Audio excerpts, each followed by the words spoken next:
Rajampet assembly నియోజకవర్గ పరిధిలో కూటమి ఎంపీ అభ్యర్థి నల్లారి కిరణ్ కుమార్ రెడ్డి ఎన్నికల ప్రచారం నిర్వహించారు. వైసీపీ పాలనలో ప్రశ్నించిన వారిపై అక్రమ కేసులు బనాయించారని ఆరోపించారు. రాజంపేటలో భారీ ఎత్తున భూ దందాలు, ఇసుక దందాలు జరిగాయని మండిపడ్డారు. YCP MP Mithun Reddy, MLA అభ్యర్థి అమర్నాథ్ రెడ్డి ఆధ్వర్యంలో దోపిడీ జరిగిందని అన్నారు. రాజంపేట లోక్సభ పరిధిలో అన్ని స్థానాల్లో కూటమి అభ్యర్థులు విజయం సాధిస్తారని ధీమా వ్యక్తం చేశారు. వైసీపీ హయాంలో రాజంపేట జిల్లా అధ్వానంగా మారిపోయిందని మండిపడ్డారు. ఈ గ్రామంలో ఇంత మార్పు వచ్చిందంటే నేను చాలా సంతోషంగా ఉన్నాను. మీ గ్రామంలో మెజారిటీ రావాలి, నేను ఖచ్చితంగా బూత్ లో చూస్తాను మెజారిటీ వచ్చిందా లేదా అని. ఇక్కడనే మీరు అట్లా నడుచుకొని పోతున్నో లేకపోతే దిగితే ఆ చైర్లో రోడ్ వేసేసి దాంట్లో నుంచి ఇసుక దందా చేస్తున్నారు. ఎవరు చేస్తున్నారు ఈ ఇసుక దందా?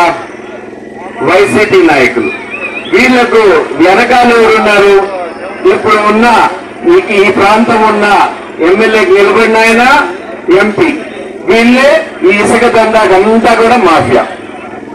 ఇసుక దందా ఓ పక్క, ఖనిజాల దందా ఓ పక్క, గ్రనైట్ దందా ఓ పక్క, శాండిల్వుడ్ దందా ఓ పక్క. నేను చెప్పిన మాట కాదు, స్వయాన ప్రధానమంత్రి గారు కలిగిరిలో మీటింగ్ లో చెప్పారు ఈ మాఫియా పని. ప్రజాప్రతినిధులు ఉంటే ఎన్ని సమస్యలు ఉంటే ప్రజలు ఏ విధంగా మీరు ఓట్లు వేస్తున్నారో రాజంపేట ప్రజలకి